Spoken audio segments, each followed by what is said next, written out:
But anyway, I'm working on my project that is about Japanese popular fiction and narrative and the impact of digital technology, media, and how Japanese media would be disseminated to the world, and how the circulation of Japanese visual media in the global market would create the impression and the images of Japanese culture and Japanese society.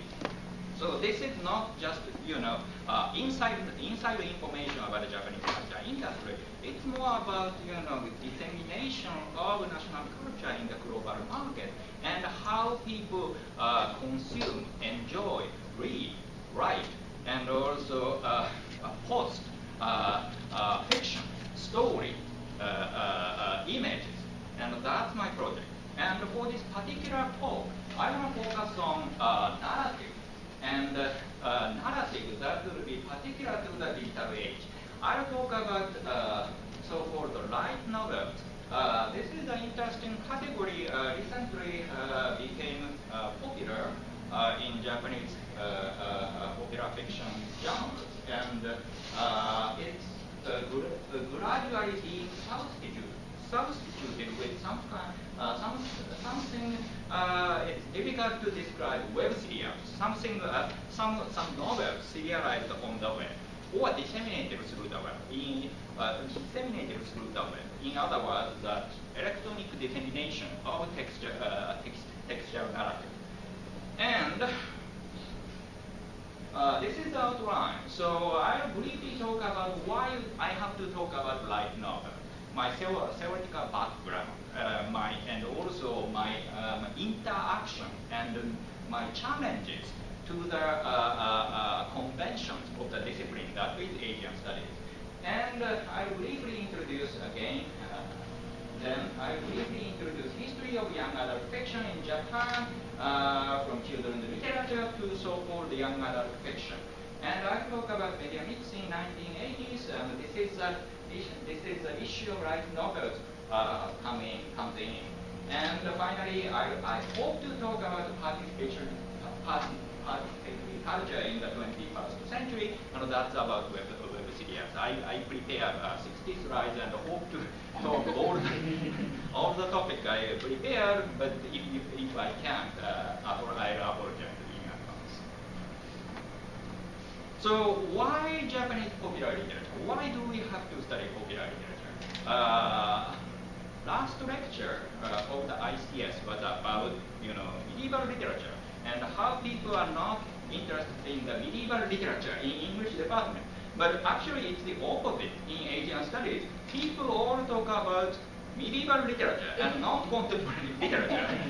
And so it's an interesting disciplinary issue. So I was the opposite side, that I do things about contemporary literature and popular culture, but I'm a kind of marginalized person. And I'm interested in what can I do to interfere with the already established disciplinary structure of Asian studies and Asian studies and Japanese studies. That's the reason I'm interested in Japanese popular culture. And also, this is the thing, Japan can sell to the global market, right? This is now Japanese electronic products were substituted with cheaper products from Korea and China, and the only product Japan can sell would be animation and manga. And then dissemination of those images, visual media from Japan, how would they impact the global market and people's recognition and perception of Japanese culture and Japanese society?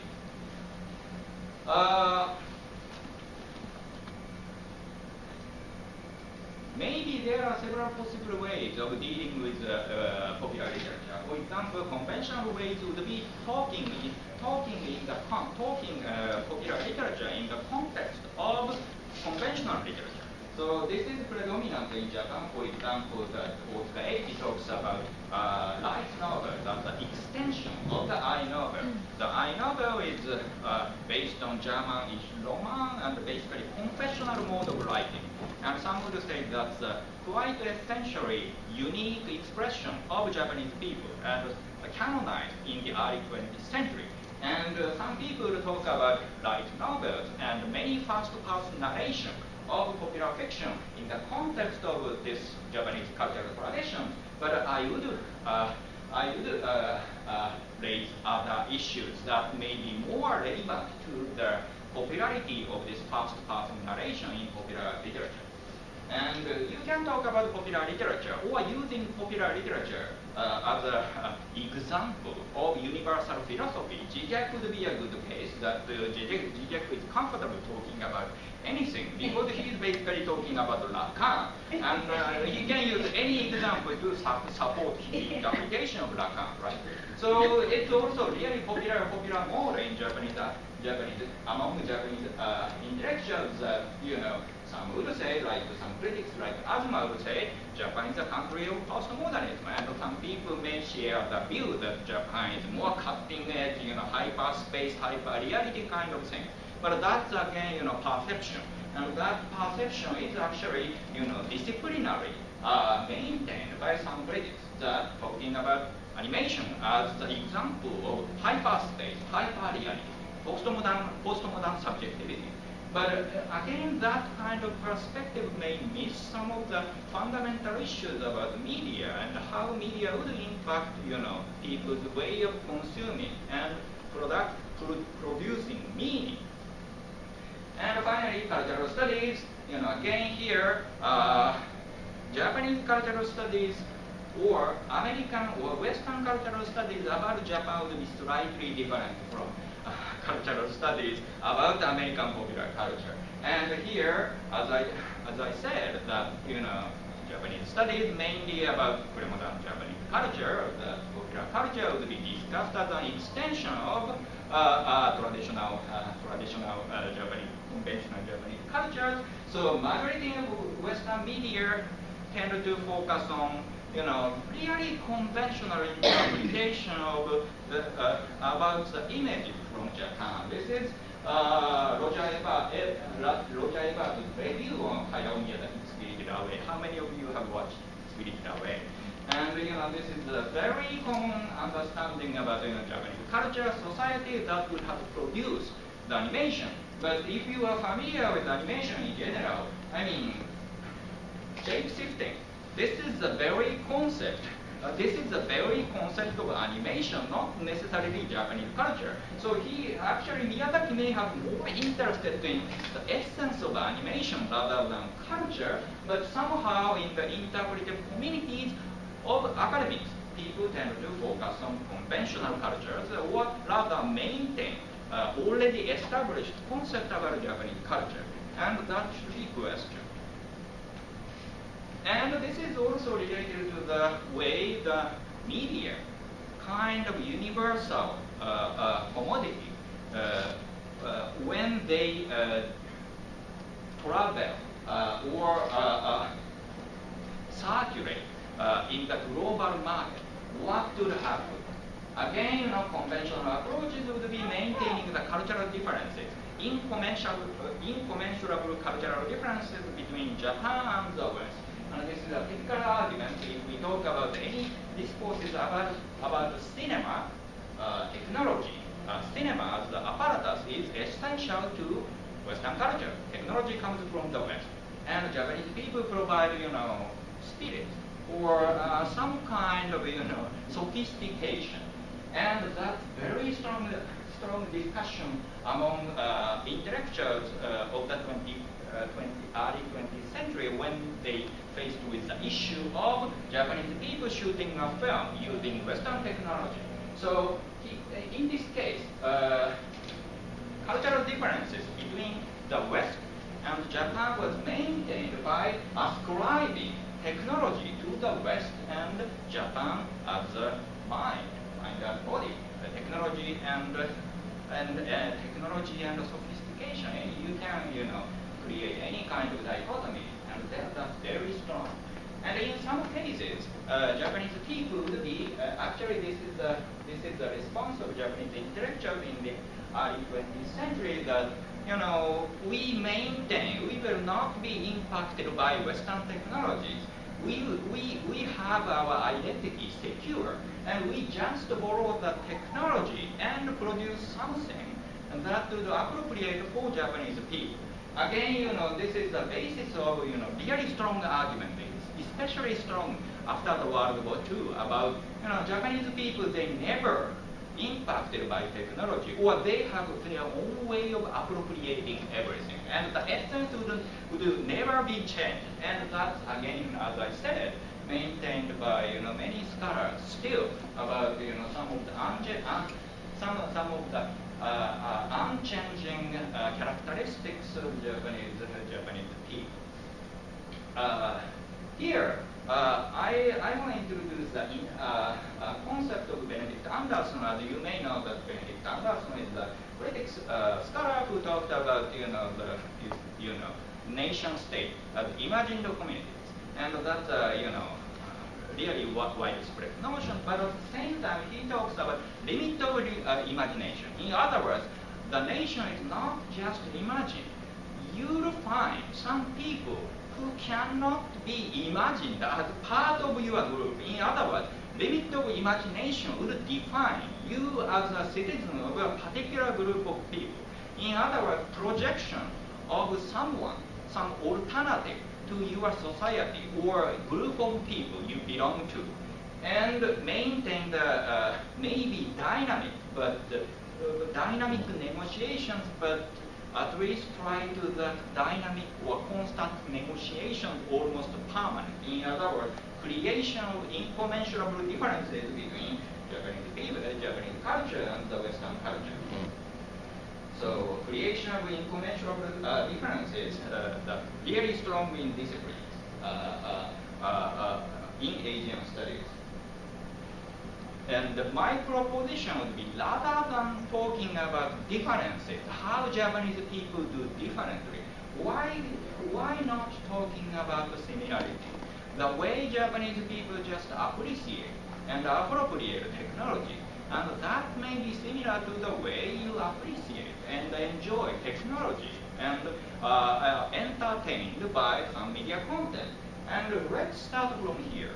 And that may be some of the alternatives to talk about the constant process of solidifying or maintaining the incommensurable cultural differences. And in order to talk about those issues, I refer to some theoretical arguments, especially for media. I talk about J. Bolter and Richard Grusing, remediation. This is classic writing about media culture. And for imaginary world building, I use basically Mark Wolf, building imaginary world. This is interesting books about sub-creation, like The Lord of the Rings, how people create fantasy world, and that how creation of the fantasy world setting would be related to our society. And these are actually main argument, main theoretical background I discuss and challenge in my book project. But because these are two discipline specific, I will briefly cover these issues. But many people talk about, for example, media mix. Media mix is a Japanese term for media franchises, and it became strong tendency of media industries in the 1970s. And recent book by Mark Steinberg and Ian Connery, he came to BGSU to give a talk, and I will challenge some of his ideas. All right, brief overview of remediation and immediacy and hypermediation. Remediation is basically, how new media remediate the old media. For example, there is a dictionary in print, and we all know that Microsoft's first attempt was making Encarta, which was a horrible dictionary. But at least put all the media content in the new medium and try to make it better. And in the earlier stage, it's just just appropriation of the old medium, but gradually it would remediate itself to fit into the best potential of the medium. But at the same time, it's not just one directional linear development that new media completely just substitute old media, because old media try to remediate themselves to catch up with changing media industry. So it's constant process of remediation by the new media as well as old media. And when you talk about remediation, the issue is all about immediacy and hypermediation. Immediacy is a good example would be virtual reality or cinema. Before virtual reality, we have cinema. Cinema tries to, basically the camera tries to erase itself to give you immersion and absorption into the reality represented by cinema. So in this case, the media would erase itself from the participant, from the viewer. But for digital media, we all talk about virtual reality, in which you can immerse into the virtual space and can do everything. But it wouldn't easily happen in reality. So what would happen in this mixture of old media and the new media? That is hypermediation. Sometimes they offer alternative potential of the medium by juxtaposing old and new. And if virtual reality is impossible if virtual reality is impossible to achieve at this stage, try to make your experience as closely as actual immersion into virtual reality space. So for remediation, usually two directions are possible. That one direction would be always aiming toward virtual reality, total achievement of erasure of the medium. Whereas something like World Wide Web, simultaneous existence of textual, video, audio media, and try to give you the experience that will be closer to reality. The reality may be different from this immediacy, but at the same time, this reality may be more realistic, or hypermediacy may refashion your concept of reality. We could say that actually reality you would assume behind this transparent digital application, that is just a myth, and the reality or the real may not be completely real. That's just unattainable truth. Then what I like novel. It's interesting because it's not a genre, but people talks about it. People talk about it almost as a genre. It has all kind of subgenres like science fiction, fantasy, love, romance, comedy, everything. But it's different, and it was created or circulated among internet before the internet. It was the age of BBS, that you are connected through the modem and you just basically do texture-based communication. But bulletin board system, and there people needed to create the category that was not exactly science fiction, not exactly fantasy, not exactly children's literature. And people were eagerly and enthusiastically talked about this new category. And eventually it became recognition around 2004, I think.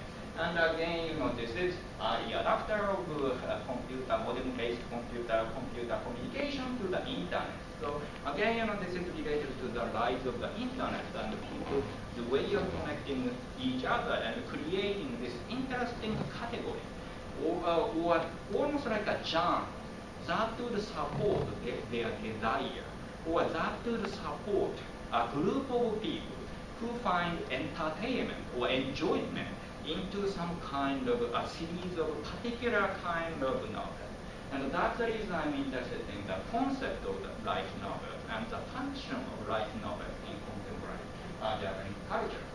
And again, because this is marginalized, you can see many interesting issues about literature, genre, society, culture, narrative, various things.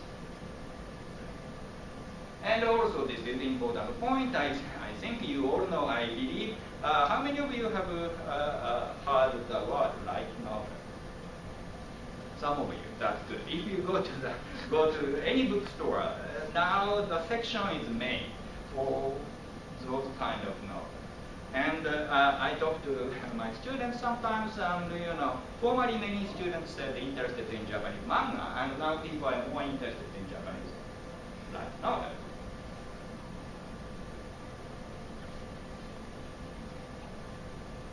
Oh, by the way, that's also true in Japan. Many writers who started their career as a writer of light novels started getting recognition and getting some prestigious awards. And again, the sales can't be compared with even some writers like Murakami Haruki, world famous writer, but at the same time, some of the sales of light novels would completely surpass the sales of Empire Murakami Haruki novels. All right. Again, let's talk about a brief history of young adult fiction. I don't want to use the word history because it's more like genealogy of affiliations. In other words, it's not a single unified linear history from beginning, middle, and end. It's constantly impacting each other and negotiating each other to move the trend forward. But brief history would be three terminologies. One would be children's literature in Japanese, jidou bungaku, and young adult fiction. This is the English word, and for the library, I think this is the word we would use for this particular category. But in Japan, in fact, there are competing terms. One was juvenile, in Japanese, juvenile. This is juvenile fiction, and it got currency around 1980s, was later substituted by a light novel. And this is again a little bit gender issue, because for juvenile, people tend to classify boys fiction, science fiction type of novels for boys, whereas junior fiction, in Japanese, junior shousetsu, this is usually ascribed to girls fiction or shoujo fiction. And finally, light novel. Brief history about boys magazines. I will try to make it quick because this is just the premises of my study of popular culture. But there is a history of children's literature in Japan, obviously, and this is one of the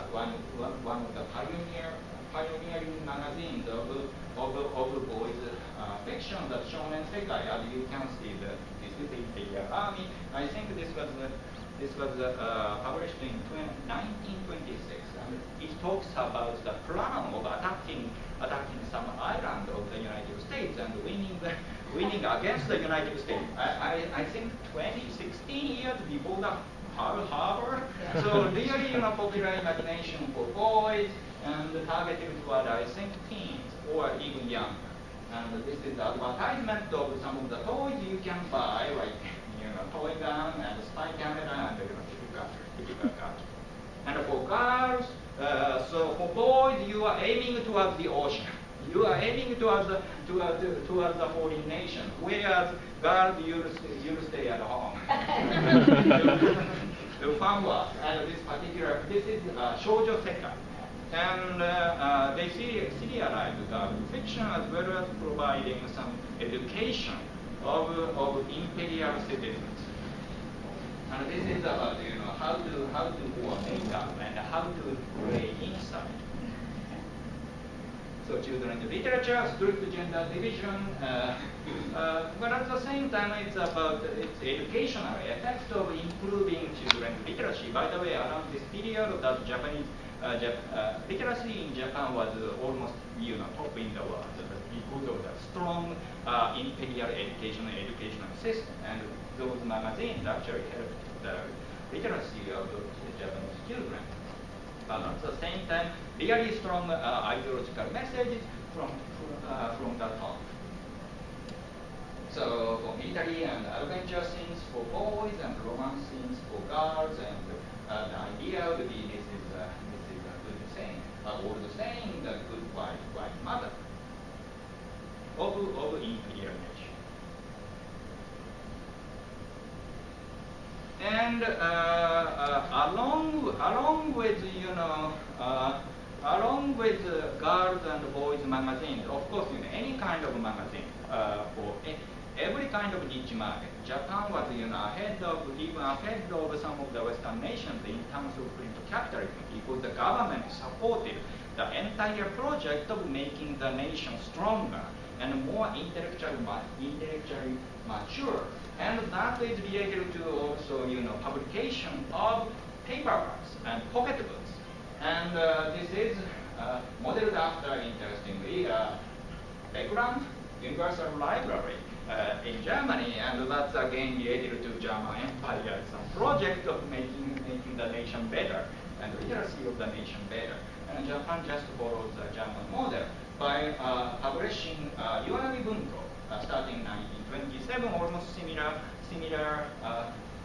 almost at the same time around the popularity of children's magazines and children's novels. And for Iwanagi Bunko, basically classic works of domestic and foreign authors, so inclusive, and providing liberal art, knowledge, and education for imperial citizens, and our general audience, obviously. So once you are graduated from children's magazine, you will move into this realm of universal knowledge and cosmopolitan citizens of knowing every Western philosophies as well as literature. Shincho Bunko started in 1928. It focused on world literature. I think the first novel published was Moby. Quite interesting. But interestingly, no Japanese authors were treated among those libraries in the early stage. They gradually included Japanese authors, but that was much later. Kadokawa Bunko started after the World War II, and interestingly, it was after the World War II they started including Japanese authors for paperback, mass market paperback series. And this is the example of paperbacks published from Iwanagi Bunko, and this is I think from Kadokawa. This is Shincho Bunko, and just plain cover. Nowadays we have, this is the size A6, and smaller than American paperbacks, but relatively cheap than compared to, for example, hardback.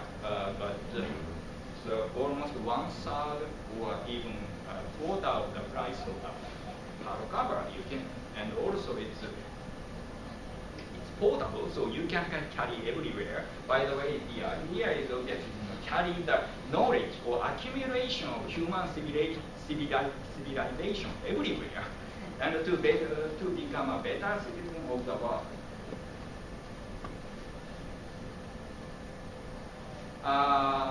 That kind of imperial project was gradually changing, of Japan gradually recovering from the devastation. And around 1960s and 1970s, the Tokyo Olympics, 1964, and we should be having Tokyo Olympics again in 2020. So again, this is a national event. Around there, people thought, already Japan recovered to the situation before the World War II, before the devastation of the World War II, and people were completely dived into commercialism. That means kind of media franchise blockbuster kind of dissemination of images or commodification of literature. And this is I think campaign Kadokawa, the publisher who originally started as publishing serious books of Japanese literature, did around early 1970s, I think. So more explicit images and catchy images, and this is a campaign for the film they released. This is a mystery fiction, mystery novel, or detective novel, I would say, with some gothic scenes by Yokomido Seishi. And it was a kind of sensational film with, lot of wars and some interesting depiction of Japanese old customs, and they wanted to sell novels.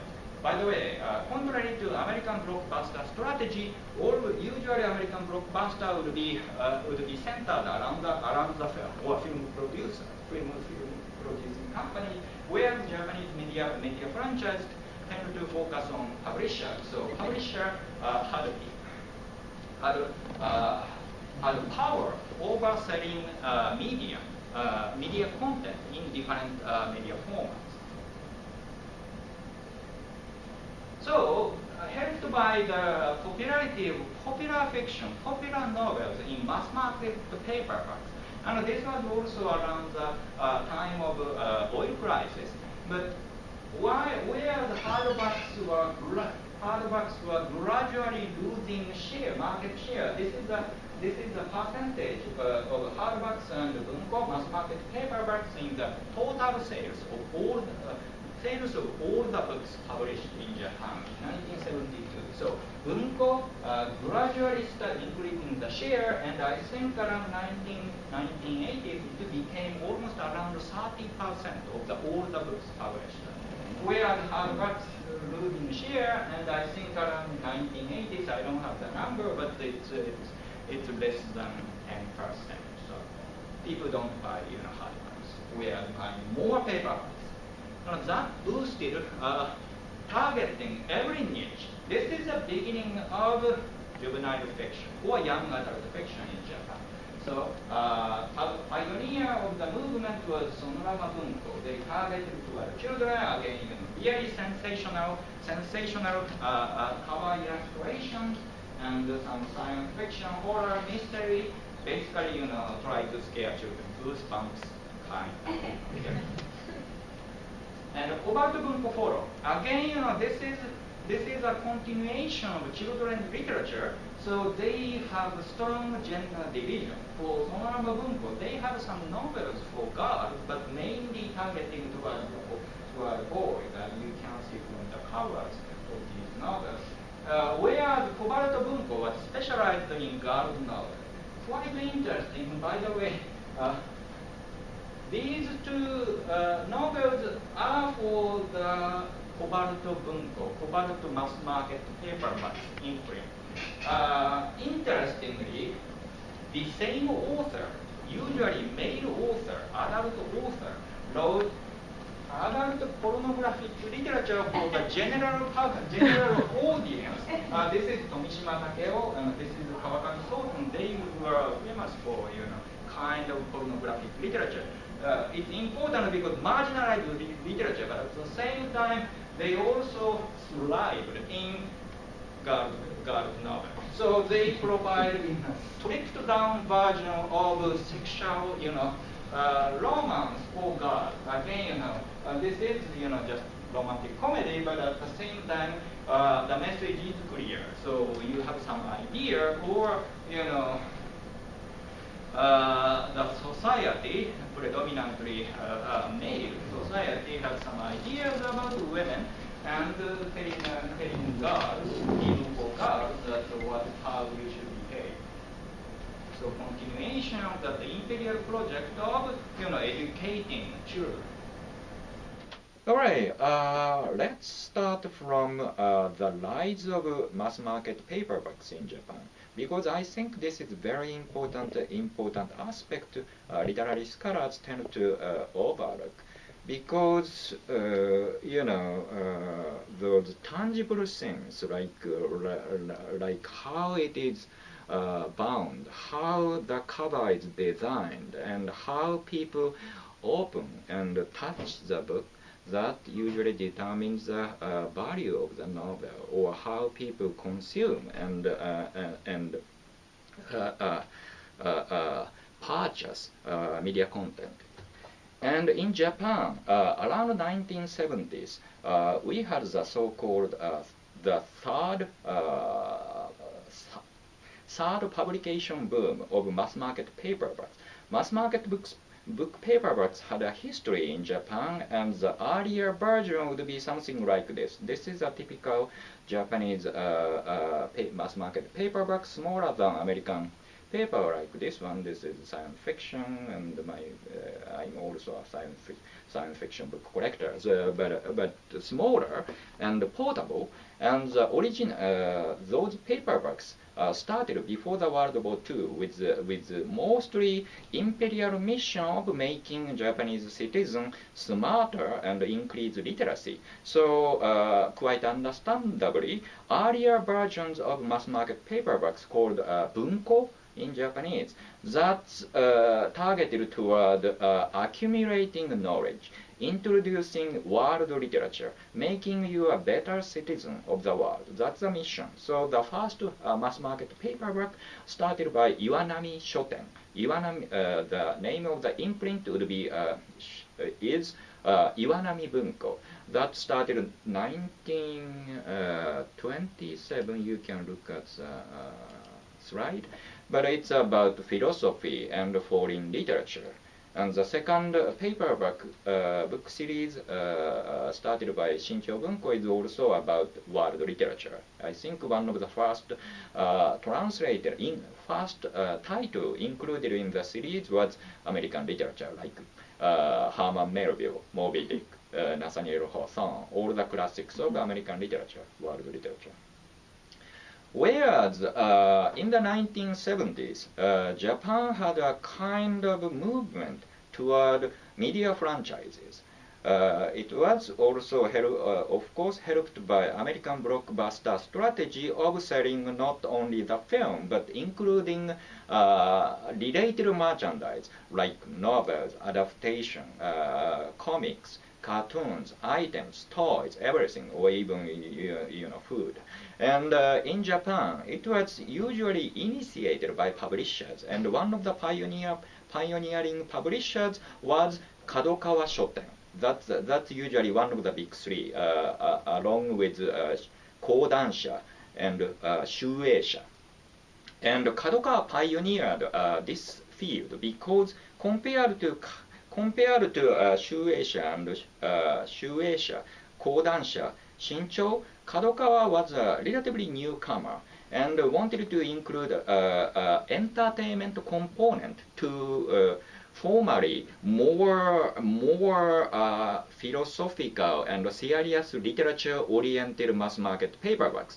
And they promoted a film, mystery film, by Yokomido Seishi. Yokomido Seishi is a detective fiction writer, and one of the first films they promoted was a gothic kind of detective fiction type mystery with a lot of gore and blood and strange mystery cases. And they promoted all the books written by the same author with sensational cover designs, and you can see the cover design in my slide, but it was quite successful. And a lot of publishers followed, and there was a huge boom of publishing mass market paperbacks. I think around around the 1970s, gradually the publication of mass market paperbacks surpassed the market share of the hardbacks. So people no more buy hardbacks, and people just buy paperbacks.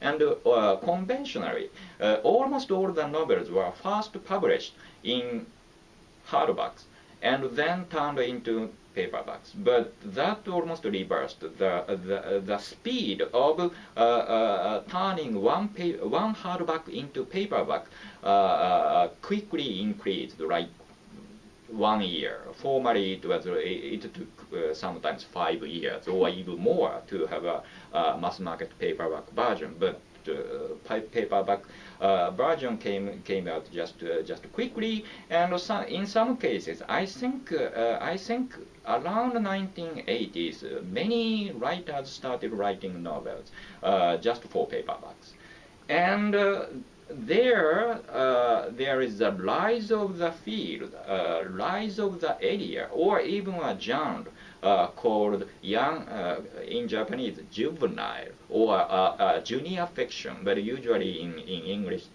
category should be young adult section, young adult literature.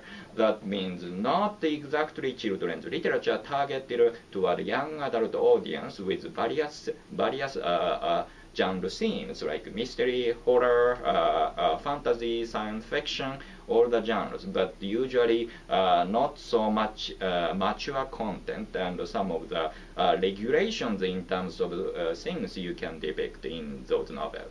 And in Japan, similar development, but quite interestingly gender divided, and that's also related to the history of Japanese children's literature, in which gender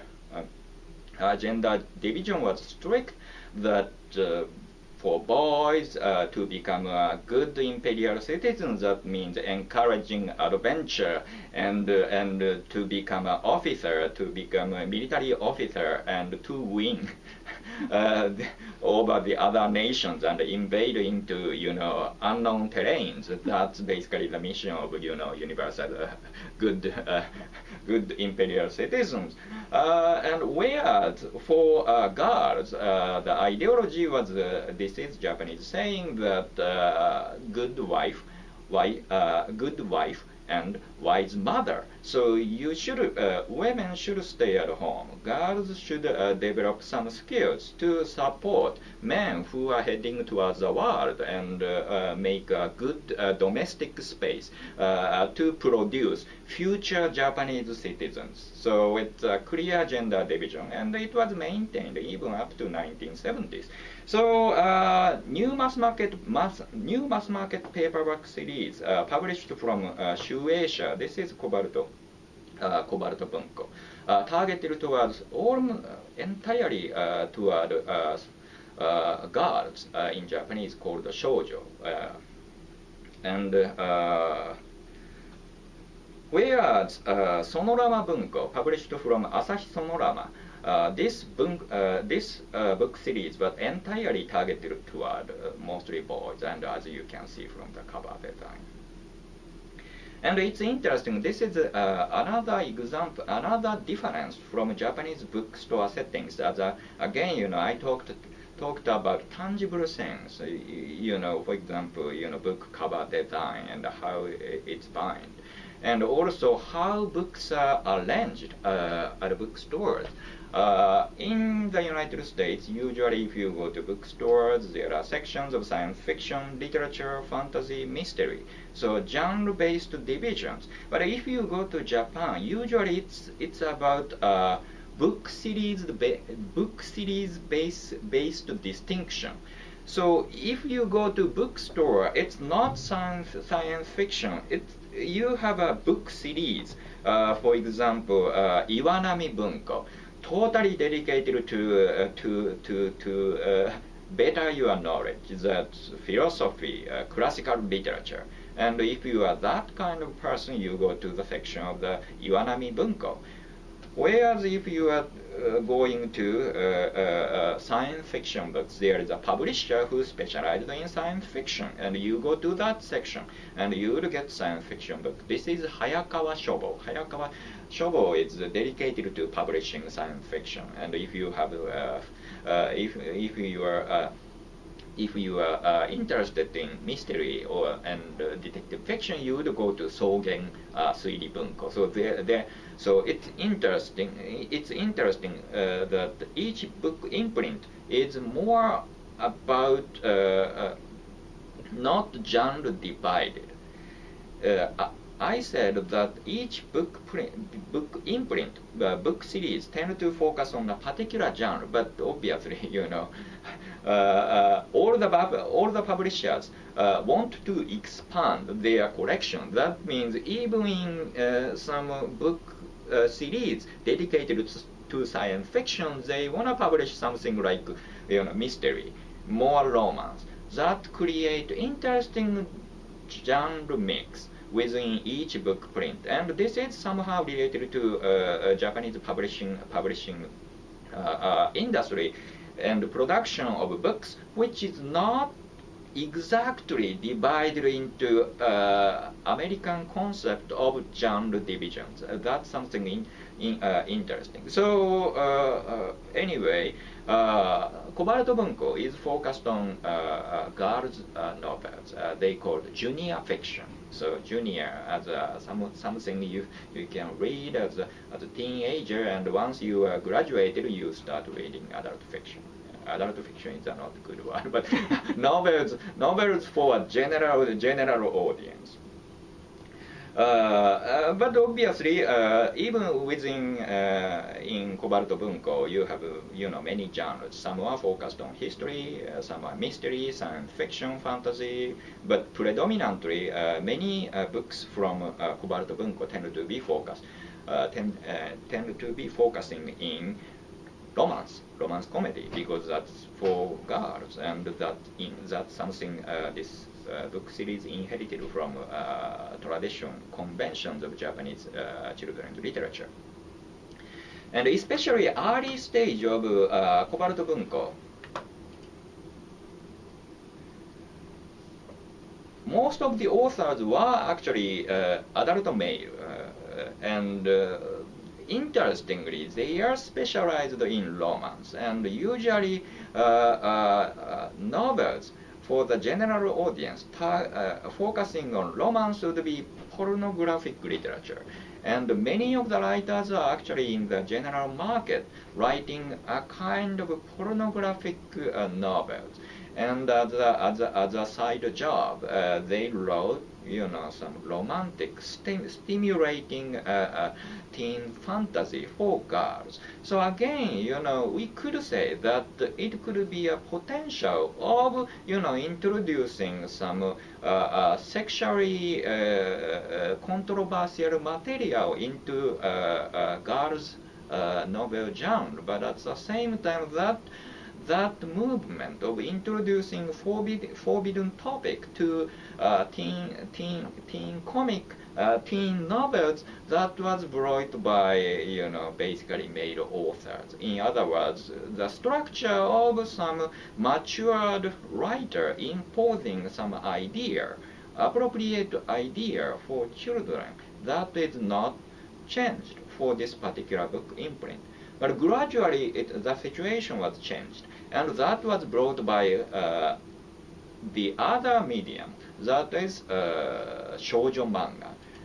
I think if you pick, any books, not necessarily novels, but including cartoons and everything, I think in terms of the expression of femininity, shoujo manga actually championed even some of the serious literature written by women around this period, because this was around 1970s. It was around the time post-war generation started writing, novels or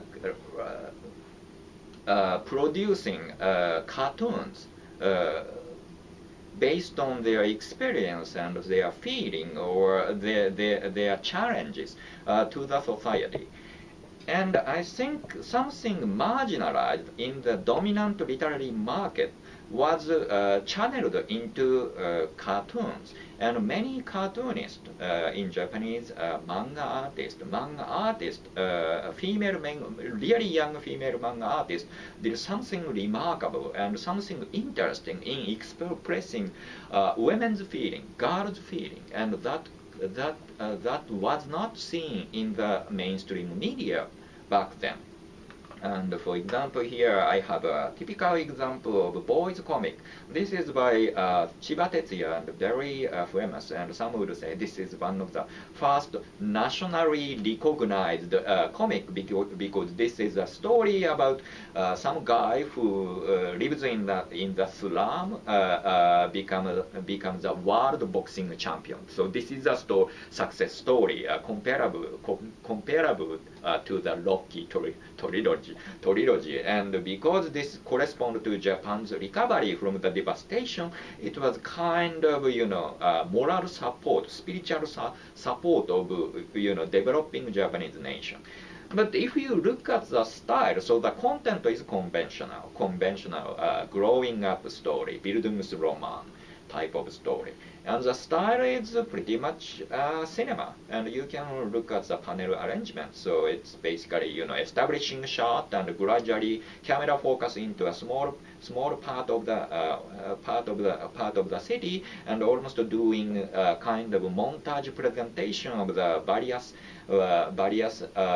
aspects of the city, and finally focuses into the main protagonist. And this I talked about remediation. This is one of the examples that Japanese comic cartoons or manga, I should be using the word manga from now on. Manga remediated cinema aesthetics and tried to make look Japanese manga like a cinema. Cheap, transportable version of cinema. So, shonen manga, boys manga, basically remediated cinema. Whereas, if you look at the panels I have here, that this is an example of girls' comics in 1970s. This is from Hagiomoto, Pono Ichizoku, published from 1972 to 1976. And as you can see, panel arrangement is not linear compared to cinematic kind of presentation of the previous boys comic. And also, it's interesting that the way the author introduces internal monologue, and almost creating a stream of consciousness presentation of the interiority of the protagonist.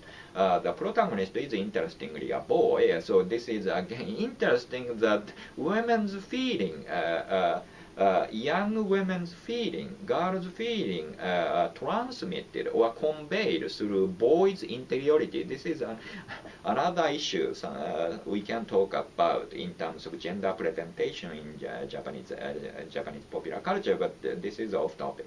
But you may be interested.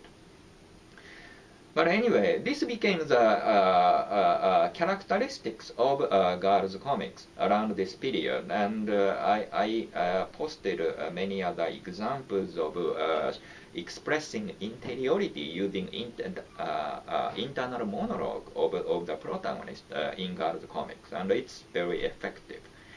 And it's interesting that when cartoons, manga as a medium, trying to almost incorporate a stream of consciousness type of presentation of a novel into their presentation of interiority.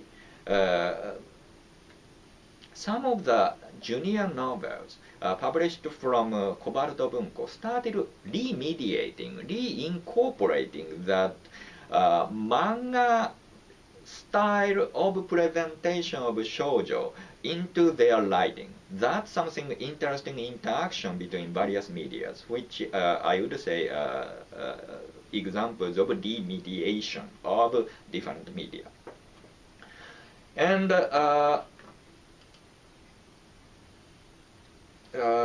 I showed some example of earliest successful writings by a young writer, Nante Suteki ni Japanesque, by Himuro Saeko.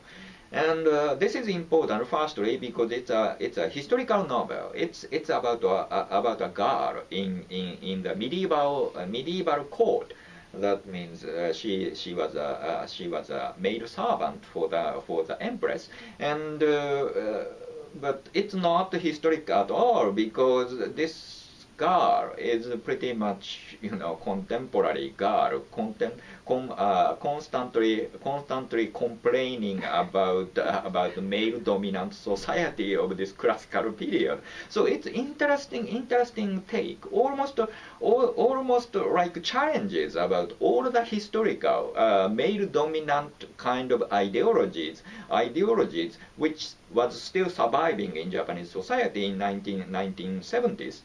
And the content is interesting, but the style is even more interesting. That if you look at the example that I showed, I don't have the original novel, so I use this picture. But if you look at the text, that basically it consists of dialogue. Just mostly dialogue. Maybe you can see even from this novel, but it's basically dialogue with few insertions of description, or I would say it's not exactly description. It's more like internal monologue, comment to the dialogue. So it's closer to shoujo manga rather than novel. But it's effective because it was a technique developed by many shoujo manga artists and effectively expresses something that was not expressed through the medium that was mostly developed by male authors and male artists, and that was effective. And why not incorporating such a technique? And it became kind of a new flavor to the girls' novels written by male author who had some idea about how girls' sexuality should be. So I think it revolutionized children's literature. It's not children's literature, not young adult fiction, something that may not fit in, because even in the United States, young adult literature, that's some would say more about moral education rather than inspire them to be I don't know. So it's many questionable things about young adult literature, but something that may not fit into our conventional notion of children's literature or young adult literature. So that's the reason I think around this period people started calling these novels as for women's literature junior novel, something different, some conventional critics would say just a written manga. That means it's a novel, but it's closer to cartoon or manga. But I think we should appreciate, or we should not ignore some of the challenging and subversive natures of this kind of presentation. And this is the basis of some of the aesthetics and styles which later categorized as light novel. For boys, it had a different kind of genealogy, but still it's interesting. Again, mainstream media and conventions of children's literature that would be adventure and violence and be strong. And so many of the books published from Sonorama Bunko imprint, that's about adventure or horror story, sensational cover designs and sensational topics.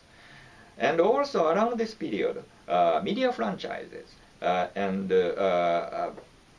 publishers started publishing novelizations of famous animation series, and this is the period that gradually people started watching more anime, and people started people started ignoring novel as a medium medium as an entertainment.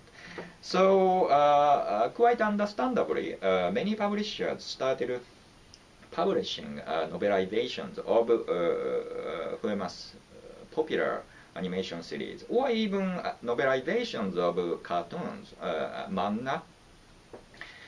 And here is a slide of some of the covers of novelizations of Japanese animation. One is Mobile Suits Gundam, one of the most famous successful TV animation series in 1979, I think, started. And the other is Densetsu Kyojin Ideon. This was also successful. As long as this kind of anime adaptation, some publishers started promoting role-playing games. So in addition to animation and manga, publishers started incorporating computer games into their production of novels. And there, many interesting things were happening. And especially, my focus would be role-playing game replay. This is quite interesting that back then, not everyone necessarily owned a computer because it's too expensive, and it was not like everyone owning game consoles because they were expensive, and also playing games that was strictly prohibited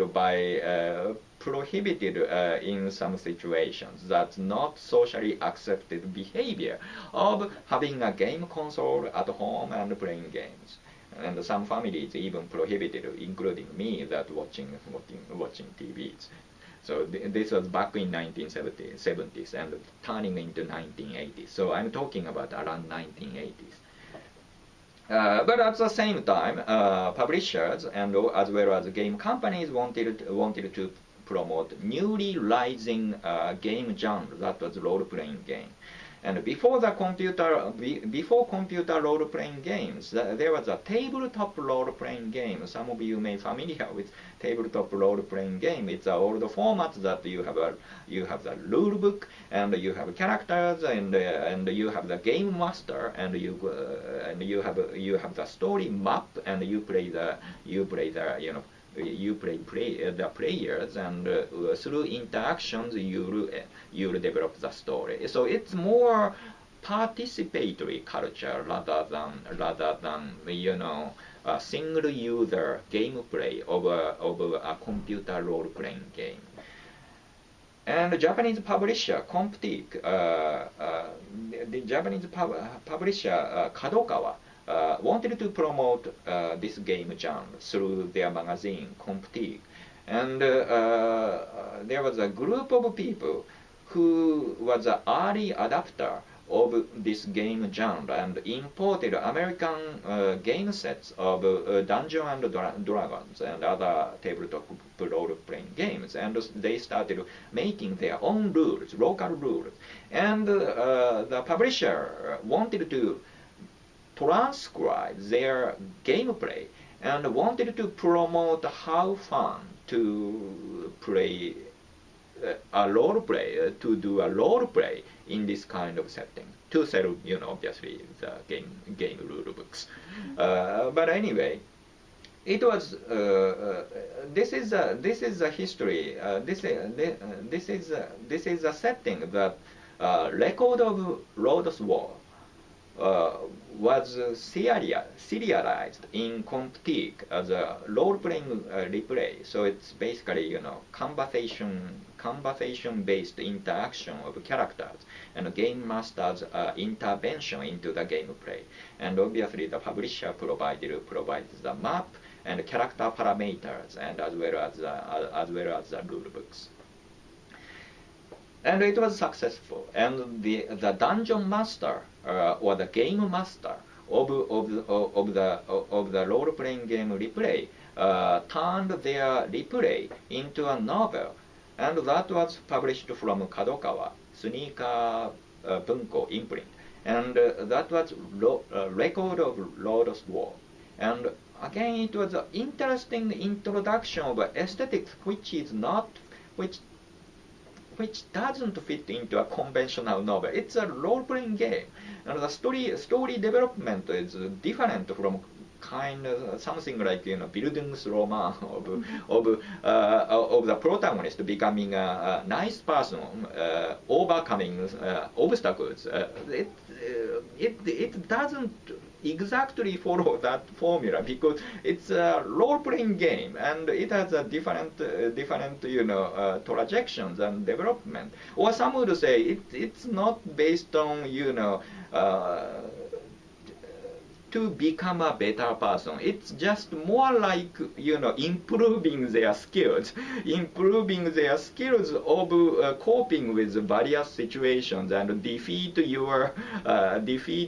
various bosses. So it's quite interesting addition to Japanese adventure or fantasy novel. And it was even exaggerated, or I would say developed into a genre of its own. Many followers, many young writers started writing something similar, setting in a role-playing game world. But whereas in Record of Lodoss War, that is set in a clearly defined world with all the details, almost similar to Lord of the Rings. So it's a really it's a complete world. In other words, it's a world completely different from our world, and it's self-sufficient. But in a sense, it's kind of claustrophobic world in which we can escape into, but we eventually have to come back from. Whereas those followers of Record of Lodoss War, my example would be Kanzaki Hajime, Slayers. It became one of the most successful series of Japanese fantasy role-playing game fiction around this period, 1980s and 1990s, adapted into Japanese animation as well as manga, or even published. Some of the games were published based on the story world.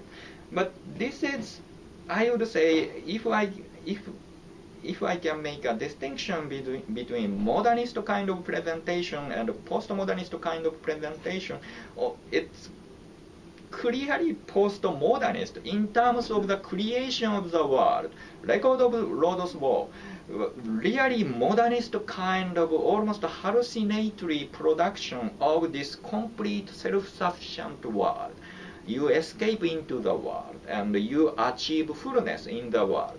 But this fantasy world of Kanzaki Hajime, Slayers, that's just pastiche, because you kind of know the settings, or settings are introduced without explaining anything, because the author assumes that those who are familiar with role-playing game genres should know the premises. And that's the assumption, or some would say irresponsibility, but at the same time, leaving the gaps or making the secondary world creation incomplete.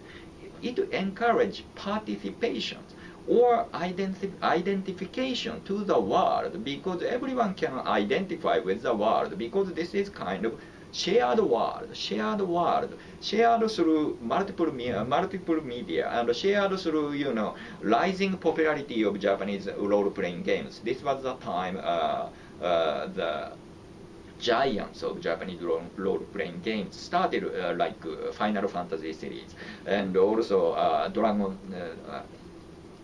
Dragon Quest series started, and people are completely familiar with the settings, how the player would affect to enemies, and how to defeat the boss. They are so familiar with the settings. So compared to Record of Lodoss War, Kanzaki Hajime didn't have to introduce all the premises. He could rely on the shared notions about role-playing games, or even making fun of the conventions, introducing by introducing 20th century Japanese perspective to the situation.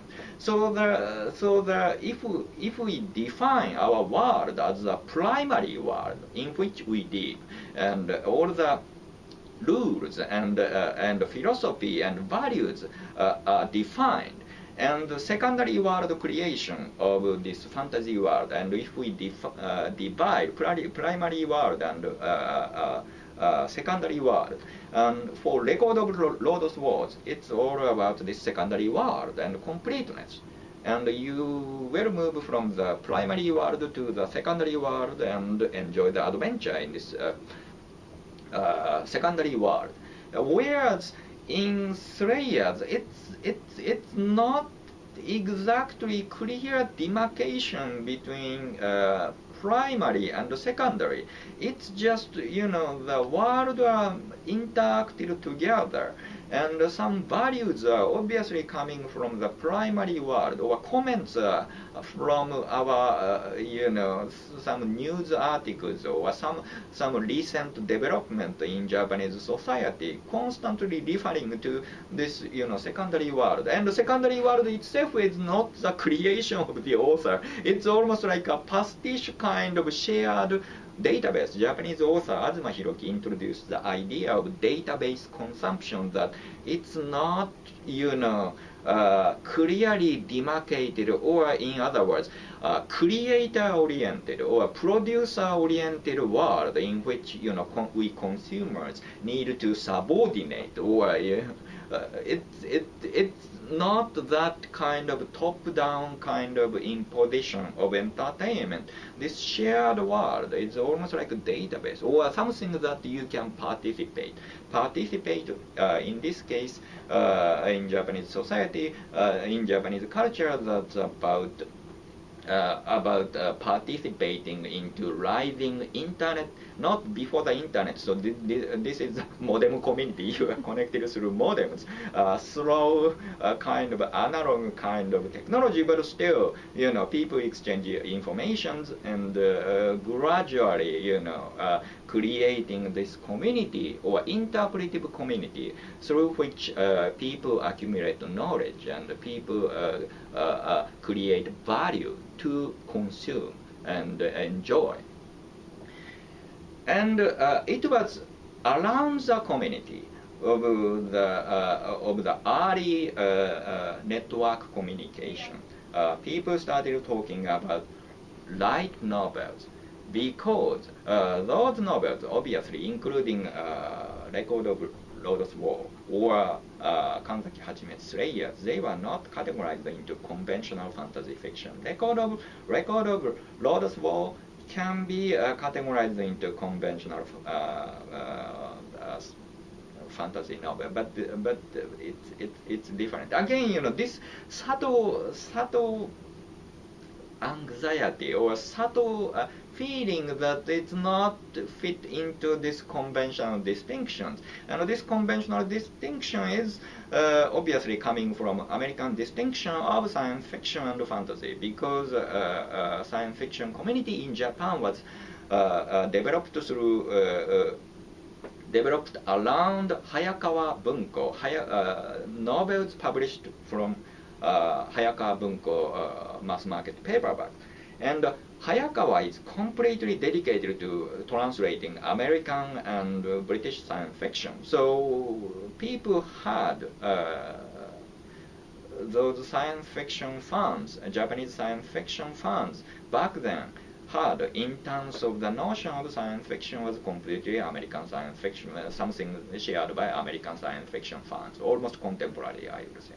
But something that may not completely fit into these conventional distinctions or definitions of science fiction or fantasy, that almost compelled the participant of online discussions that maybe we should separate a particular message board to be dedicated to, those Japanese science fiction or fantasy novel authors. And this category was later named light novel because it's not hardcore, it's light.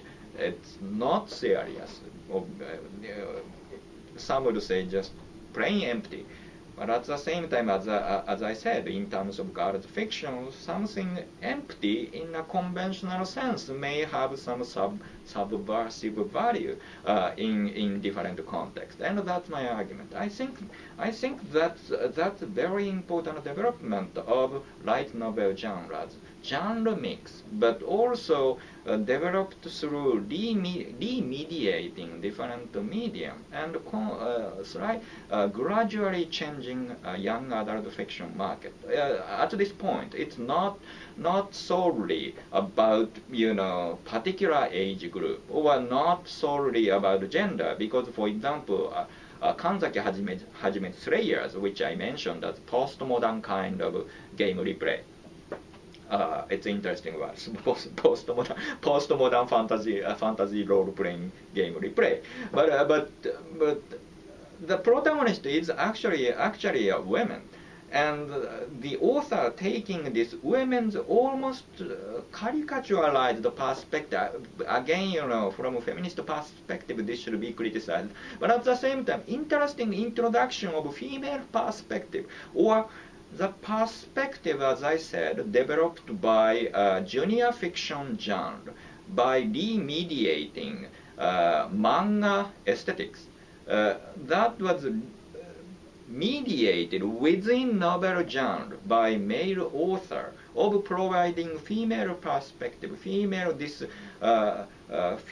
protagonist coping with various issues of the society and basically making fun of all the things around her. So she's fearless. She is outrageous person of rejecting and ignoring all the things. So making fun of all the macho kind of guys around her. So quite interesting take. So it was obviously, very popular among men as well as among women. So it's no more gender divided, no more age divided. Creation of a non-genre, non-age restricted, non-gender restricted category, which in nature postmodern compared to modernist kind of presentation, that should be called, I think, light novel. So this is something I think interesting, or that I would think important in understanding some of the anime adaptations based on those novels. So. So-called light novels were differentiated from conventional science fiction and fantasy genre, and also from young adult fiction around 1990s. I would say early 1990s. And I think one of the first instances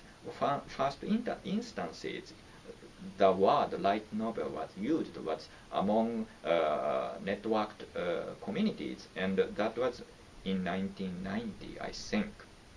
But it was, of course, among dedicated science fiction fans and those early adapters who had access to the internet, not the internet, but network community, online communication sites. But with the rise of the internet culture and with the rise of similar kind of novels published from various publishers this is Fujimi Fantasia Bunko, another book series published from Fujimi, mostly focused on fantasy novels, but gradually moved into other kind of genres. So again, genre mix. But if you go to the bookstore, again, it's a dedicated section of Fujimi Bunko.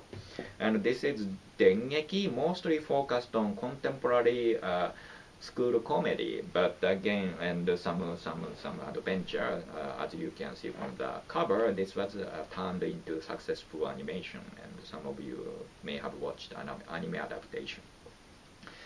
But anyway, so with the increased publication and increased exposure of those fictions with the premises, or shares certain kind of knowledges.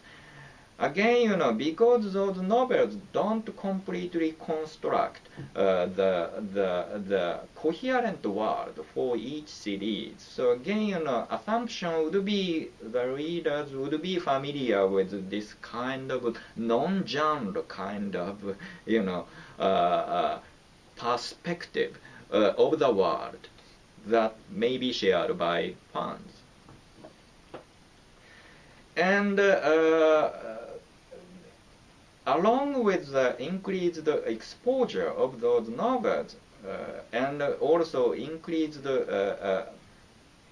participation of people in the readers into the internet community, I think 1990 would be the first moment of the word used.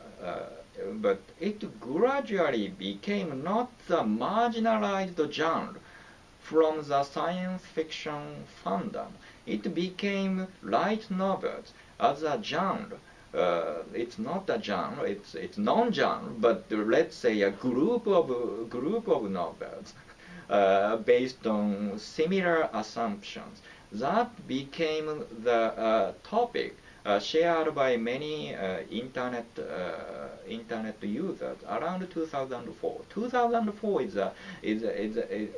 an important year for light novels, because many publishers started up to that point. Actually, depending on publishers, they used different words for people to say those kind of novels or some kind of novels getting popular, but they didn't have some good naming, good term to describe the genre. And I think 2004, major publishers started publishing the guidebooks for light novels, introducing what kind of novels should be categorized into the category. Should be put into the category, and what novels would be potential to offer entertainment for conventional audience. And this is marketing strategy, but again, marketing strategy would help disseminating or shape people's attitude toward the consumption and production of knowledge. And light novels became predominant genre of Japanese popular entertainment starting 2004. It's already 10 years from 2004, so it's, I think, past the it's increased the popularity and visibility of this particular genre. Many of the anime series or many of the manga available in the world market, global market, in the United States, they are based on light novels. And it more interestingly that people started reading novels, not only watching anime or reading manga. People started reading novels, which some of the people say that lost culture, that people this is again about media history, that text media may be replaced by more visual-oriented media like manga, and then gradually by animation, and then finally film. But maybe it's not the case. People may be interested in, or the way old medium remediate, newer media, and changing itself into something different, and that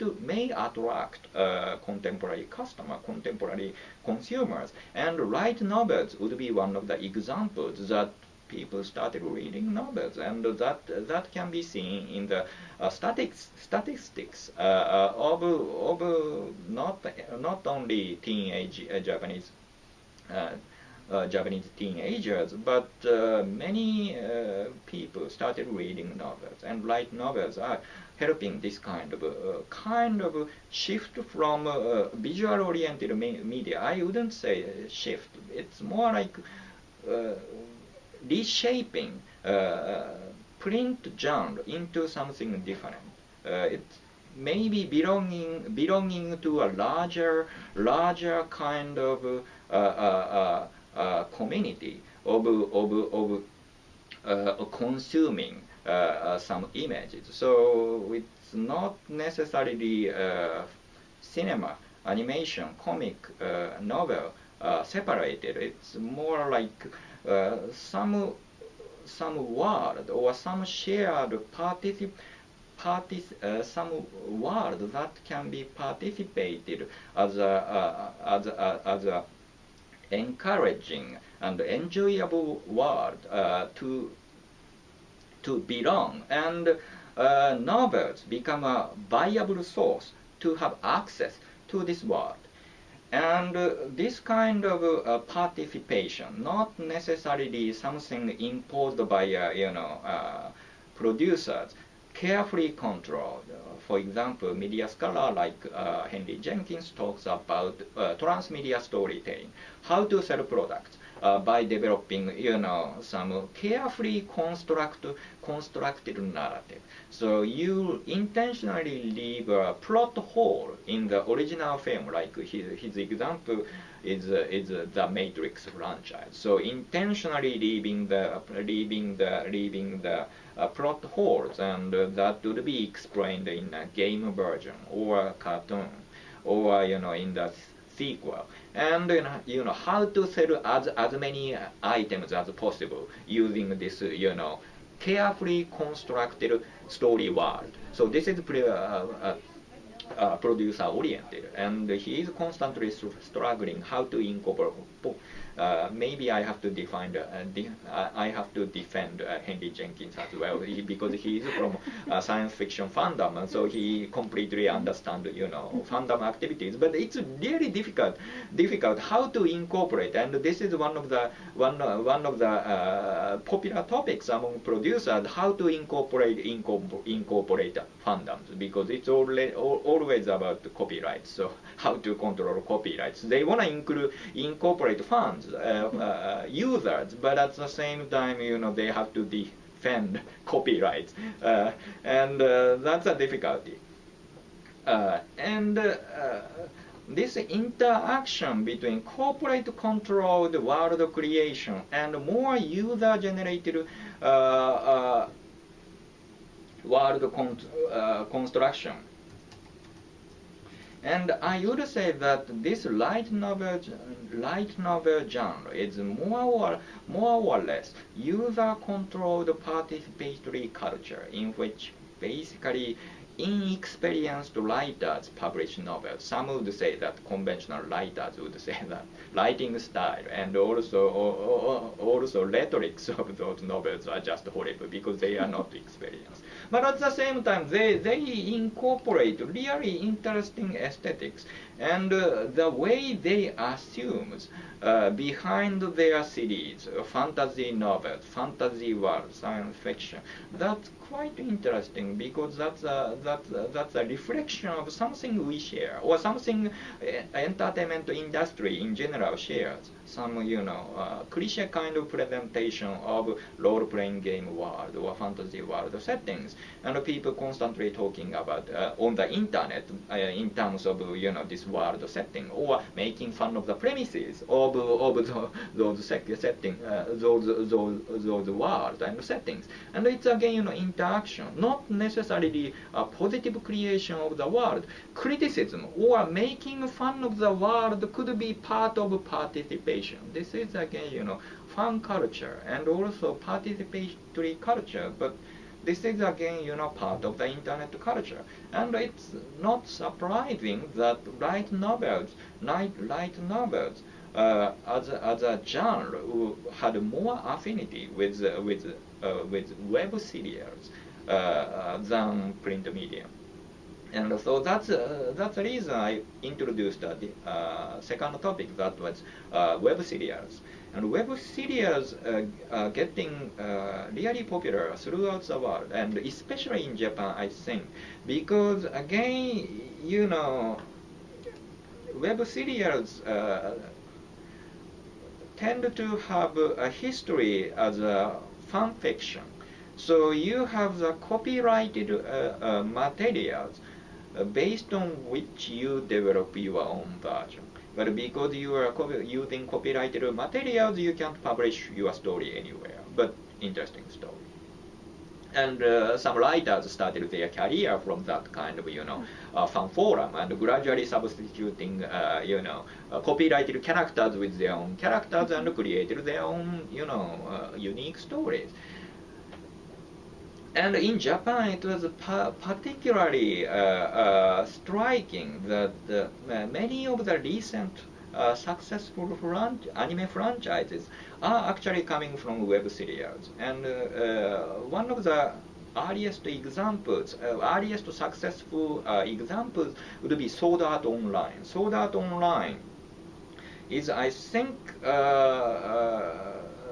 right now, I think in Japan, one of the most successful Japanese animation TV series. Some may disagree, but anyway, that's minor things. So, but it's originally serialized in the author's web page. So he wanted to send the manuscript to a monetary prize hosted by some of the publishers of the light novel. Actually, it was Dengeki from Kadokawa. He wanted to send his manuscript to the prize, but his novel exceeded the word count restricted by the publisher. Again, this is an interesting aspect, because although light novels may be inclusive in terms of fantasies and ideas, and less copyright protected if we talk about that using cliche settings, but still based on premises of a novel. That means it has a page limit. It has you have something you have to achieve in a certain length of a novel. That means the beginning, the middle, and the end. And that format cannot be transformed, cannot be changed if you write a novel. Otherwise, you can't sell a novel. Whereas in web series, you can just continue.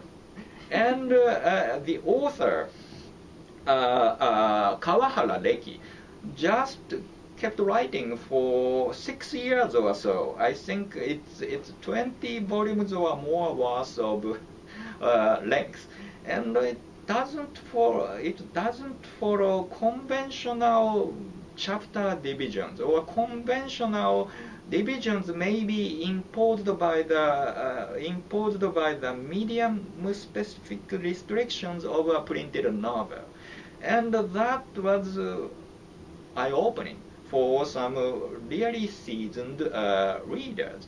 That you know, those who are accustomed to light novels, and not only light novels, but general novels tend to be bored by, you know, cliche kind of settings. But it's a new start. The author is not paying attention to conventional distinction of volume or chapter division. So it continues almost forever. I still recall that reading, you know, Kawahara's online serialization for the entire summer, and I can't have any sense of it. Was a hypnotic experience because it doesn't show, because it was serialized on the internet. So it doesn't show, you know, page count. So you have no idea where you are, and the author doesn't show, the narrative doesn't show even a hint of where you are going.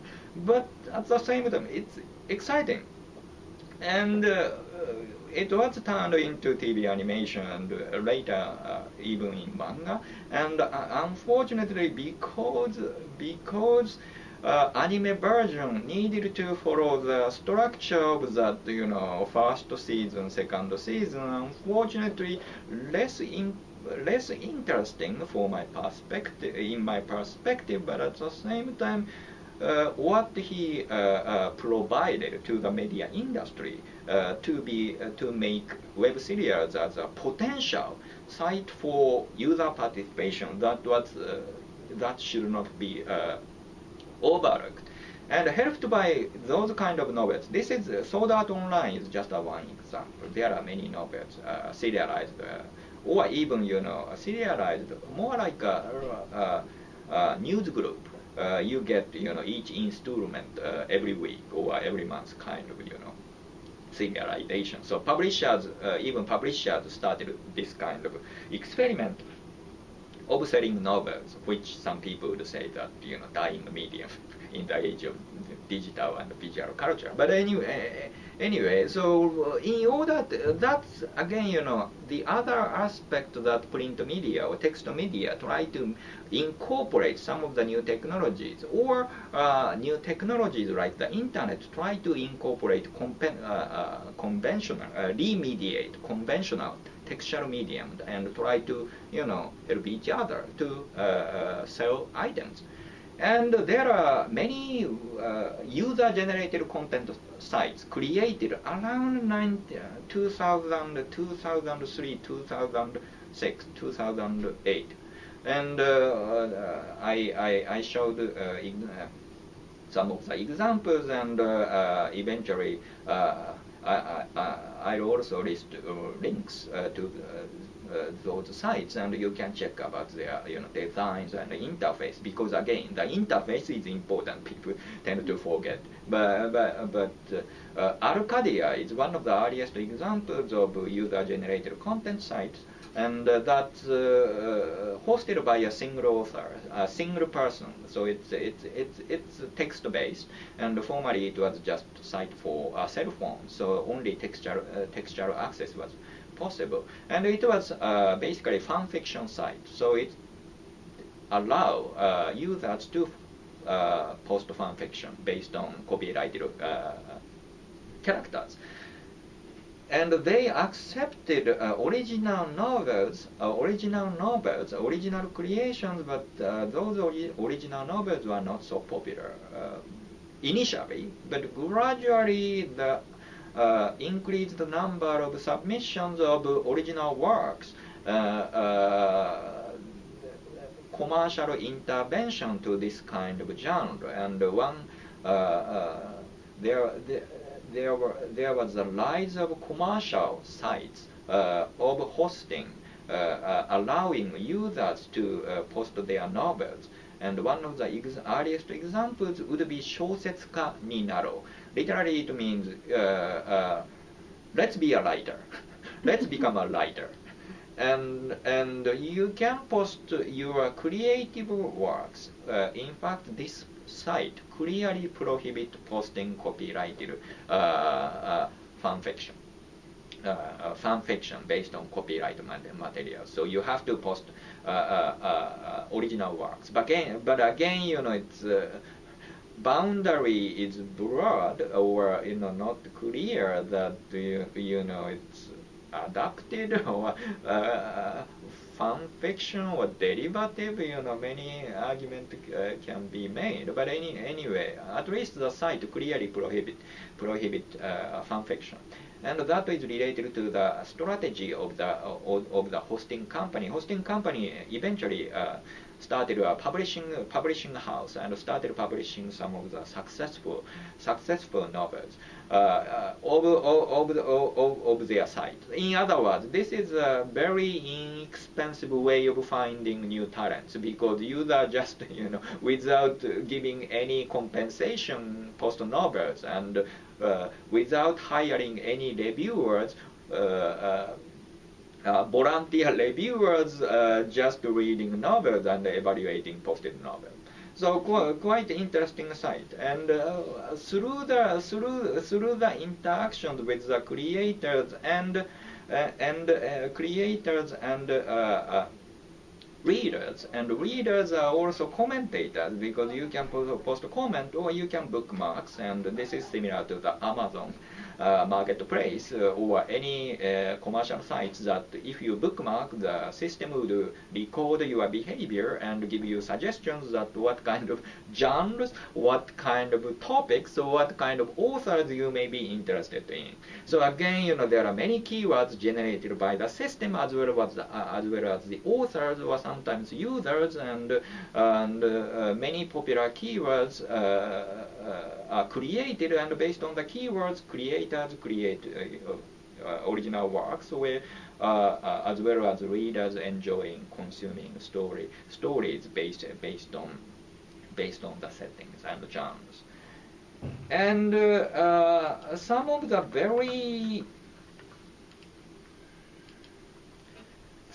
popular keywords or genres, or it's not exactly genres, it's more like settings, like school life, fantasy world, or futuristic world. So, and harem setting is a protagonist surrounded by attractive characters in the opposite gender, sometimes the same gender, because there is a genre in which users enjoy boys, girls kind of pairing. And there were quite interesting settings, or almost like cliches of web fictions or web serials, or I think many of the novels are based on those settings will be published and also made into animation in coming few years, or even it becomes one of the fundamental settings or popular genres of Japanese popular entertainment. And that is New Game Plus. New Game Plus is basically you complete the game, but you'll go the second run with all the equipment you achieved, and all the skills and all the knowledge of the first run, and you'll have more fuller enjoyment of the game system by having the second run.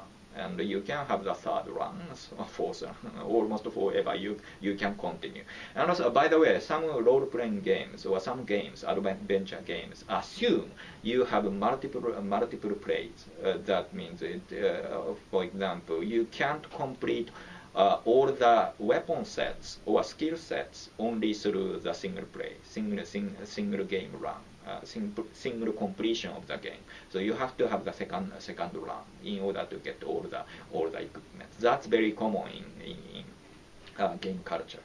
And interestingly, majority of the web novels and majority of the light novels published based on those settings follow this structure. That protagonist is transformed into the game world, which he already completed with all the skills. So he has an advantage as a game player to this fantasy world, as well as advantage over the non-player character, if I use the analogy of the gameplay, of the fiction gameplay, the non-player character within the fictional world,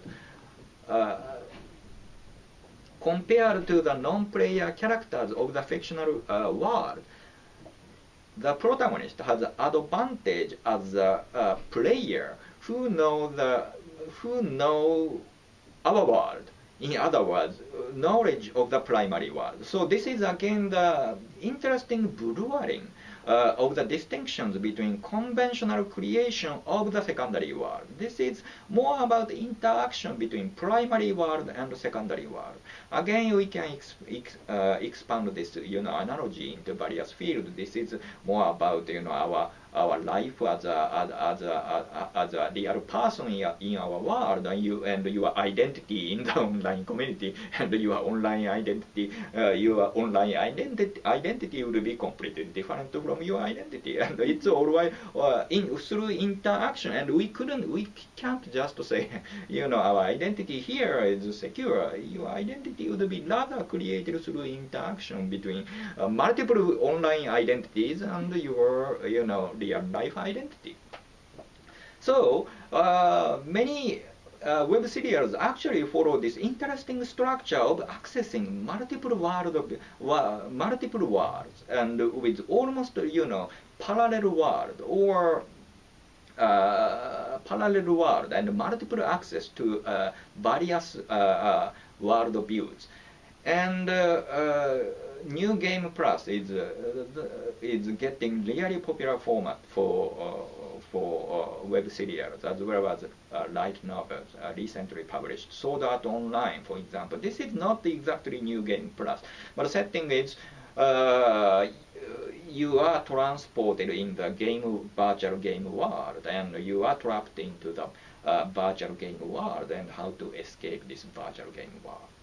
And again, he has an advantage over other players because he is what's the word? Test player. So he played the test run, and he knew some of the settings, some of the enemies, monsters he would encounter, and he had some skills already developed when he was playing a test game, the test run. So again, it's about the two worlds, and the way the protagonist uses advantage or uses his knowledge of a particular system and how to take advantage over other characters through his knowledge of this system. So again, interesting analogy, because all we do through the internet culture would be about it's not a good word, but cheating, how to cheat the system, and how to get things you want to get. Cheating is not a good word, or rather, skills of getting what you want to get. And many web serials quite understandably following that formula. That means most of the novels start at the end of the conventional story. So there's no room for maturing, no room to mature, no room to be a better person, because he's already finished. So he's just testing his own skills to have an advantage over other characters. So quite interesting way of dealing with multiple worlds, as well as talking about this cheating skills. Cheating skills is the game terminology. So maybe it's fine. That's fine. I'm using it as a neutral term. So not necessarily something evil.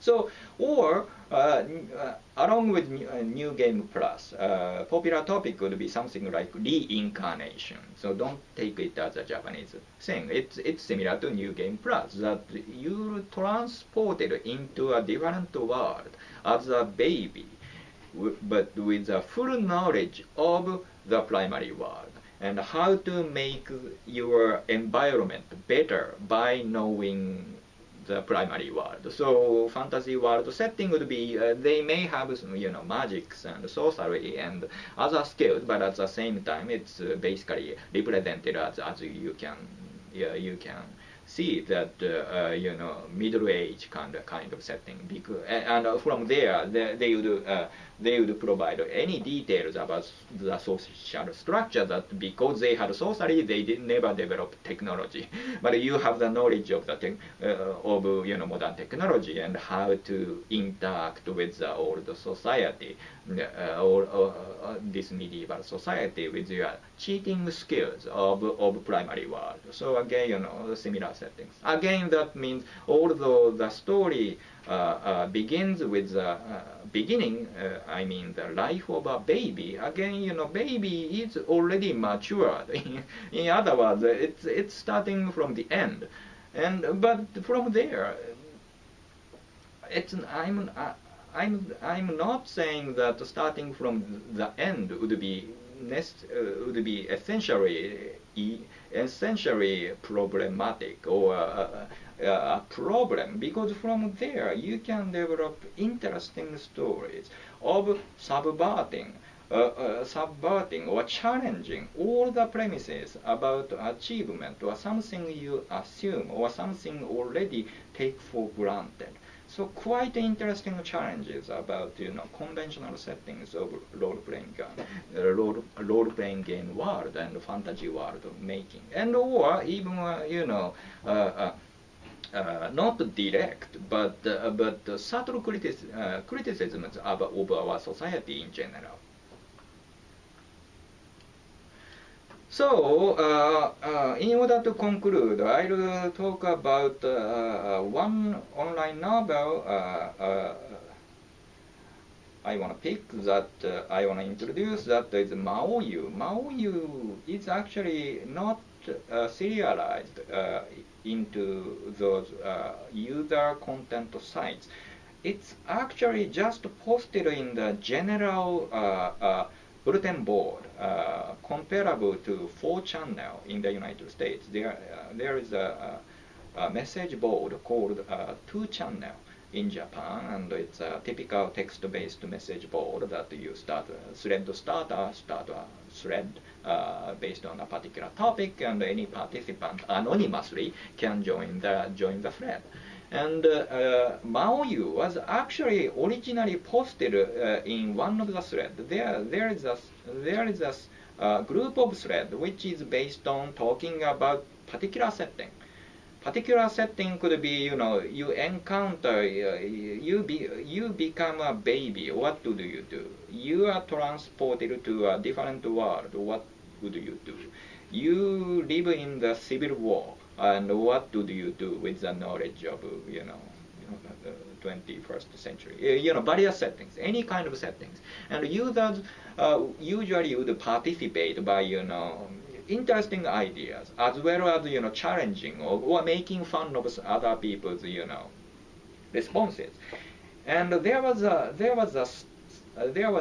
thread started as you enter into the castle of the final boss of the role-playing game, and the final boss tells you that surrender. What do your response? And the author, originally anonymously, Tono Mamare, later he published a novel based on the interaction, but Tono Mamare responded, posted his response in conversation style. So, hero and the final boss, name not given, because it should be it should be just generic category, generic shared category of the role-playing game hero and the final boss, and it's completely conversational style, almost similar to some of the novels no, role-playing game replay of Mizuno. Quite interesting presentation, and obviously, you know, first posting was because of the limitation of the thread. It's relatively short, and obviously, you know, users freely comment on this short but relatively long posting, because usually, you know, user response would be just 1 line or 2 lines. Some people say more than 3 lines is too long. People don't just skip 3. Some posting more than 3 lines, but it's relatively long. So people responded to the posting that, you know, what would be the gender of this, you know, hero? Is this a girl, woman, or how to describe? The author completely ignored, you know, responses initially. Later he responded to the participated users, but initially ignored and just kept posting, you know, his responses or his story, I would say, completely in a play format. That means just, you know, hero and quotation and his dialogue and corresponding dialogue of, quite interestingly, without names. Without names, rather role-playing game roles. That means the knight, the bishop, sorcerer, and people refer to each other that, you know, the hero, the knight, bishop. So and farmer A, farmer B, quite interesting, and it continued almost forever. I have just, you know, 1 volume later made into a print publication, and this is just one volume, and it all entirely consists of, you know, just dialogue, and it continued.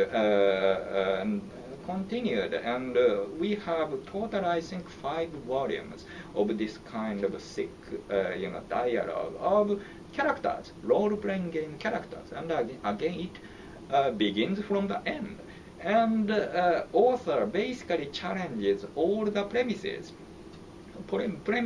about role-playing games. And quite interesting interventions to the conventions, not only about the world view, world settings, but also about the styles. Or some could say this is almost like an experimental novel, because gradually the author started responding to his postings by saying that maybe I should be take into consideration this idea, and or providing, you know, some side notes about his postings.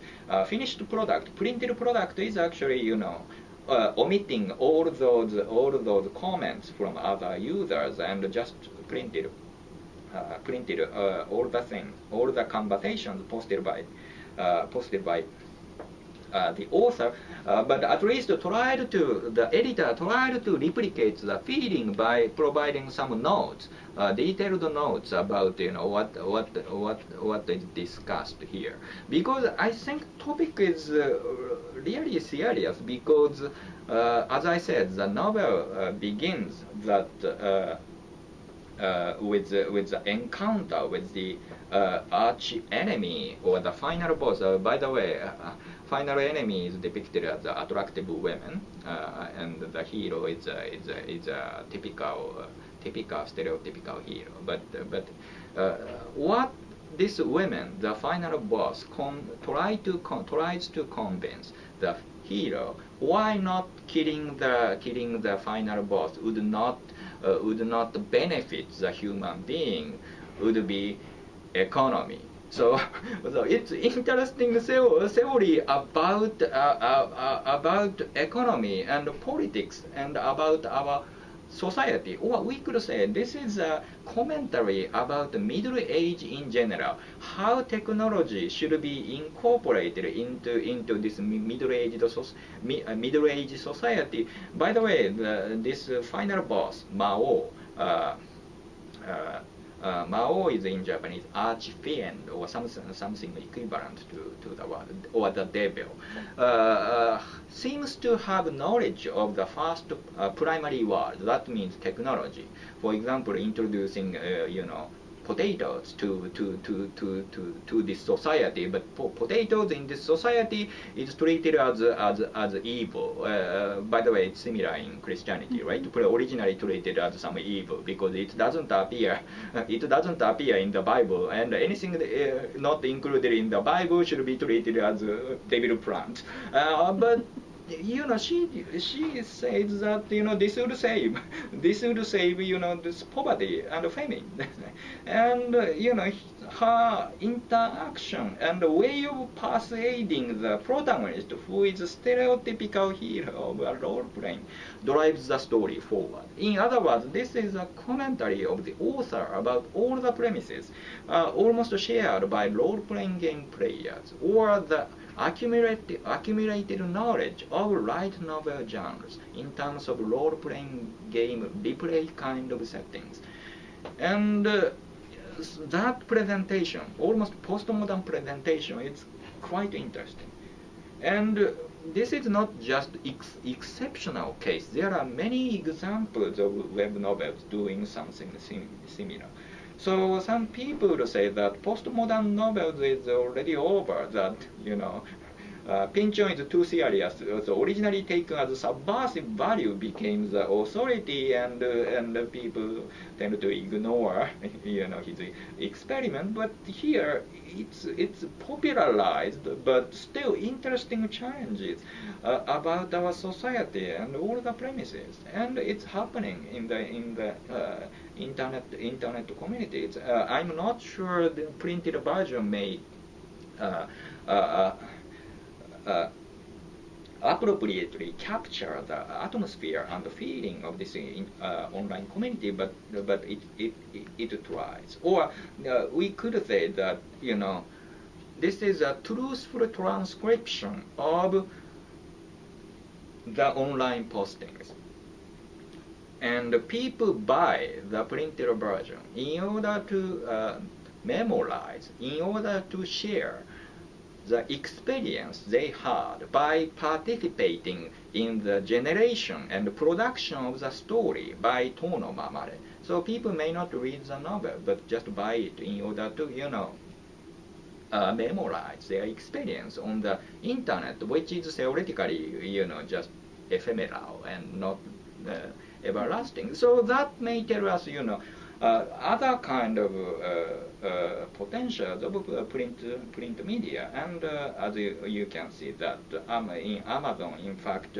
people buy printed versions, although electronic versions may be accessible, but people just want to store novels on the shelves, and it would give you nice feeling, as well as memorize your experience of reading novels through Kindle or your computer. So that's again quite interesting thing. I think that kind of interactions or user participations, or way genre already established by light novels is constantly reshaped and challenged through the internet community. That is something interesting phenomenon happening in Japanese media industry. And I think that kind of interaction should not be taken lightly, because it would reshape the production of conventional novels, as well as various audiovisual media contents. In order to, if I gave you some impression that light novels are just light and not serious. I have to emphasize that many writers who are formally categorized or started their career from light novels eventually became successful writers, not necessarily changing or catering towards the mainstream market, but maintaining their writing styles and aesthetics gradually recognized by general audience. And some of the writers got really prestigious awards and becoming a rising trend of almost like merger of something people formerly considered as light and conventional novels. Again, so this is brewing or merger of some high and low in Japanese media industry, which is something still going on and very exciting field. I think people enjoy that kind of interactions. And more interestingly, that many of the, and this is related to my other topic, that is globalization. In fact, light novels are quickly and most enthusiastically translated into English, and they are available almost everywhere. And in some cases, sales are better than cartoons. So people read novels, or I mean foreign audience, American audience read Japanese novels, not serious novels, but light novels. But at the same time, it would again, reshape American people's perception of Japanese culture, as well as Japanese people's perception of their own image in relation to American perception of their culture. And